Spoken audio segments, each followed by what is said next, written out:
One so in this video हम लोग periodicity concept के बारे में देखते हैं कि ये पीरियोडिसिटी कॉन्सेप्ट होता क्या है। Periodicity concept, this is also called the concept of definite accounting period as per going concern concept and indefinite life of the entity is assumed. For a business entity, it causes inconvenience to measure performance achieved by the entity in the ordinary course of business. अच्छा, periodicity concept समझने के लिए हमको going concern concept समझना होगा क्या होता है।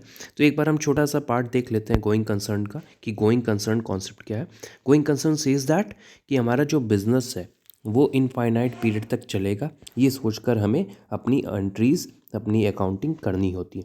क्या सोच कर करनी होती है कि हमारा जो बिज़नेस है वो इनफाइनाइट पीरियड तक चलेगा। आज मैंने बिज़नेस स्टार्ट किया, हम ये सोच के नहीं कर रहे हैं कि वो फ्यूचर में बंद होगा, हम ये सोच के कर रहे हैं कि वो चलता ही जाएगा। ओके, हम नहीं करेंगे तो मैं आगे वाली जनरेशन आके उसको संभालेगी। तो that is your going concern concept. इसी की वजह से हम बैलेंस शीट बनाते हैं और उसमें एसेट दिखाते हैं। तो ये कॉन्सेप्ट तो हमें समझ में आ गया। अब पीरियोडिसिटी कॉन्सेप्ट पे वापस आते हैं।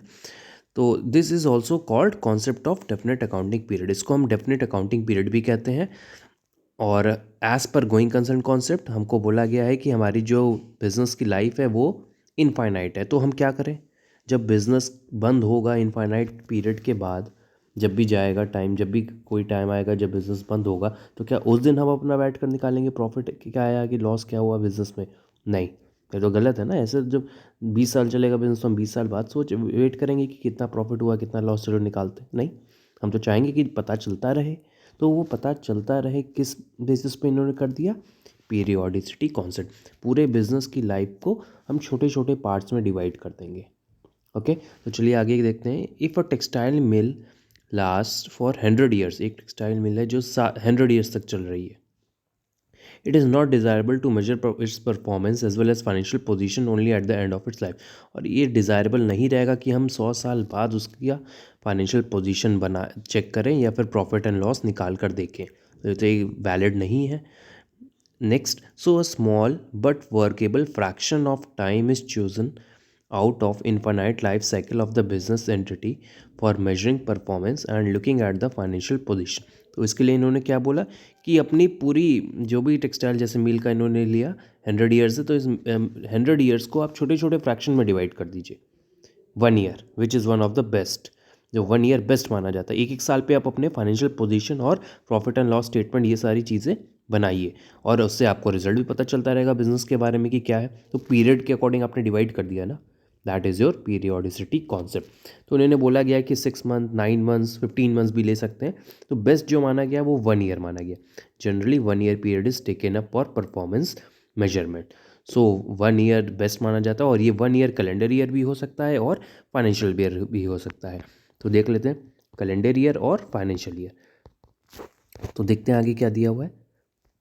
According to this concept, account should be prepared after every period and not at the end of the life of the entity. इन्होंने बोल दिया कि इस कॉन्सेप्ट ये कह रहा है कि फाइनेंशियल स्टेटमेंट कब प्रिपेयर करने चाहिए, eight the end of every period, that is 1 year और 6 मंथ और 9 मंथ और 15 मंथ।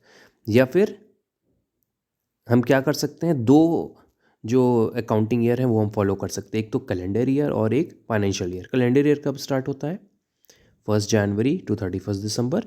और कैलेंडर ईयर बोलता है तो कैलेंडर ईयर के लिए हम कैलेंडर ईयर 1 जनवरी टू 31 दिसंबर। अगर फाइनेंशियल ईयर बोलता है तो 1 अप्रैल से 31 मार्च ऑफ नेक्स्ट ईयर। तो ये दो ईयर में से कोई भी हम फॉलो कर सकते हैं, कोई भी साइकिल फॉलो कर सकते हैं। So this is your periodicity concept. चलिए आगे भी देख लेते हैं। अब 1 ईयर ही क्यों लें सर, 1 ईयर क्यों बेस्ट माना जा रहा है? क्योंकि जानते हैं अब ज़्यादातर चीज़ें ईयर में ही कैलकुलेट की जाती हैं। सपोज हमारे एग्ज़ाम्स जो नेक्स्ट क्लास में जाना, तो 1 ईयर बेसिस पे लेते हैं, हमारी एज ईयर बेसिस पे कैलकुलेट करते हैं। तो ये 1 ईयर बेस्ट माना जाता है, इसलिए 1 ईयर लिया जाता है। Thus, for performance appraisal, it is not necessary to look into the revenues and expense of an unduly long time frame. अब इसके लिए हमको अपने रेन्यू और एक्सपेंसेस को 100 साल तक वेट नहीं करना होगा, हमें ईयर बेसिस पे आप निकालते रहिए। इस साल में कितना एक्सपेंस हुआ, कितना इनकम हुआ, the accumulation is a profit और loss. This concept makes the accounting system workable and the term accrual meaningful. इस सिस्टम से हमारा अकाउंटिंग सिस्टम जो है इस कॉन्सेप्ट से हमारा अकाउंटिंग सिस्टम जो है वो अच्छे से काम करता है और अक्रूअल मीनिंगफुल होता है। जो अक्रूअल कॉन्सेप्ट होता है वो हम आगे देखेंगे, उसकी वजह से ये मीनिंगफुल बन जाता है। If one things of indefinite time frame nothing will accrue. अगर कोई सोचता है कि हम इनडेफिनाइट लेकर चलेंगे तो उसको कुछ रिजल्ट नहीं निकल कर आएगा हैंड में। वो अगर लॉस में है तो लॉस कुछ ऐसे करता ही जा रहा है जिसको उसको पता ही नहीं चल रहा है लॉस में आ रहा है हमारे बिजनेस, तो वो 100 साल बाद देख रहा है तो लॉस ही लॉस था पूरा। तो पहले अगर पता चल जाता तो वो कंट्रोल कर सकता था लॉस को। तो एक्रूअल ये डेफिनेट नहीं रहता है। फिर there can not be unpaid expenses and non receipt of revenue. तो इससे हमें क्या होगा, कोई भी अनपेड एक्सपेंसेस नहीं रहेंगे या फिर कोई भी रेन्यू जो मिलना होगा वो नहीं मिलेगा, ऐसा नहीं होगा अगर हम पीरियोडिसिटी कॉन्सेप्ट को फॉलो करें। अक्रूड एक्सपेंस और accrued revenue is only the with reference to a finite time frame which is called accounting period. Accrued expenses और अक्रूड इनकम क्या होता है? अक्रूड एक्सपेंसेस वो जो हमारे एक्सपेंसेस आउटस्टैंडिंग है, अक्रूड रेन्यू वो जो मैंने कमा लिया है और मिला नहीं। सपोज हमको कमीशन मिलना था, इस महीने नहीं मिला, लेकिन वो अक्रू हो गया, मतलब आगे चल के मिलेगा। तो ऐसे अक्रूड रेन्यू, तो ये कैसे पता चलेंगे? अगर हम पीरियोडिसिटी कॉन्सेप्ट फॉलो करेंगे। दस the periodicity concept facilitates in comparing. अब अगर हम पीरियोडिसिटी कॉन्सेप्ट फॉलो करते हैं तो हमें क्या क्या बेनिफिट्स मिलेंगे? तो देखिए, पहला बेनिफिट है comparing of financial statement of different period. अब हम 10 साल से अपना फाइनेंशियल स्टेटमेंट प्रिपेयर कर रहे हैं हर ईयरली बेसिस पे, कैलेंडर ईयर फॉलो करके, तो हम कंपेयर कर सकेंगे ना कि 5 साल पहले क्या थी पोजीशन मेरी। ईयर ऑन ईयर बेसिस भी कंपेयर कर पाएंगे, तो इसका ये बेनिफिट है। दूसरा क्या है? Uniform and consistent accounting treatment for ascertaining the profit and assets of the business. एक कंसिस्टेंट अकाउंटिंग ट्रीटमेंट अगर हम देंगे अपनी एसेट्स और कैलकुलेशन ऑफ प्रॉफिट में तो बेस्ट माना जाएगा, और इसलिए पीरियोडिसिटी कॉन्सेप्ट फॉलो करते हैं। Next is matching periodic renew with expenses for getting correct result of the business operations. इससे क्या होगा, हमको करेक्ट मैच मिलेगा। जो इस साल के खर्चे हैं, जो इस साल की इनकम है, उसी से जो रिजल्ट आया वही तो प्रॉफिट होगा। अब आप 100 साल के खर्चे किसी साल ज़्यादा हो गया, किसी साल कम हो गया, तो एवरेज रिजल्ट देगा ना हमें निकाल कर। तो ये क्या देगा, अगर हम पीरियोडिसिटी कॉन्सेप्ट फॉलो करते हैं तो बेस्ट रिजल्ट निकल कर आएगा। So this is all about your periodicity concept. तो coming towards next concept which is your accrual concept. What is the accrual principle? चलिए देखते हैं अक्रूवल भी क्या है। पीछे अक्रू वर्ड आया था, उसी से रिलेटेड वर्ड है ये अक्रूवल प्रिंसिपल। तो व्हाट इज़ अक्रूवल प्रिंसिपल, इसको भी देख लेते हैं। The accrual principle is an accounting concept that requires transactions to be recorded in the time period in which they occur, regardless of when the actual cash flow for the transaction are received। अब देखिए, accrual concept ये कह रहा है कि mostly जो हम लोग शॉपकीपर्स, जो छोटे मोटे शॉपकीपर्स होते हैं, वो क्या करते हैं, कैश मिला रिकॉर्ड कर लिया, कैश में पेमेंट किया रिकॉर्ड कर लिया। वो अक्रूवल कॉन्सेप्ट की अकाउंटिंग नहीं फॉलो करते। जो छोटे मोटे शॉपकीपर्स हो गए, जो छोटी मोटी दुकानें होती हैं, वो अक्रूवल कॉन्सेप्ट को नहीं फॉलो करते हैं। वो कैश बेसिस पे करते हैं, कैश आया रिकॉर्ड, कैश गया रिकॉर्ड, उसी समय वो सेल मान लेते हैं।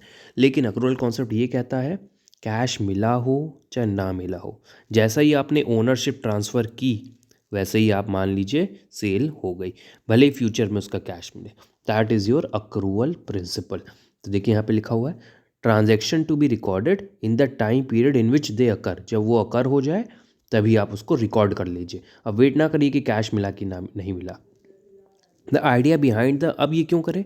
The idea behind the accrual principle is that financial events are properly recognized by the matching revenues against expenses when transactions such as sale occur rather than when the actual payment for the transaction may be received। इससे क्या होगा, suppose इस साल का कुछ amount था cell का, उसका हमें 10,000 रुपये मिलना था, और वो हम अगर कैश बेसिस हम फॉलो कर रहे हैं तो दिखाते हैं आपको हम क्या हो रहा है।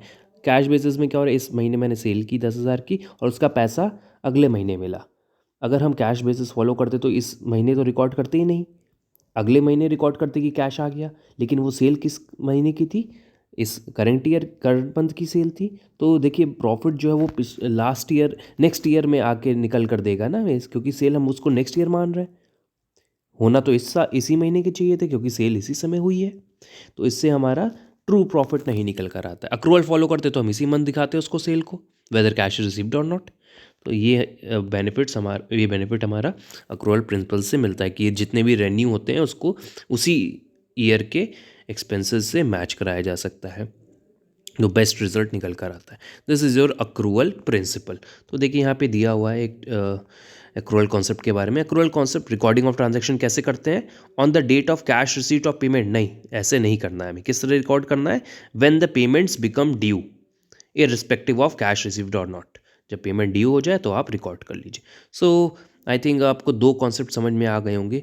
First is your periodicity concept and second is accrual principle. तो फर्दर आगे कंटिन्यू करेंगे नेक्स्ट वीडियो में, तो आगे के कॉन्सेप्ट्स और देखेंगे हम लोग, that is your matching concept.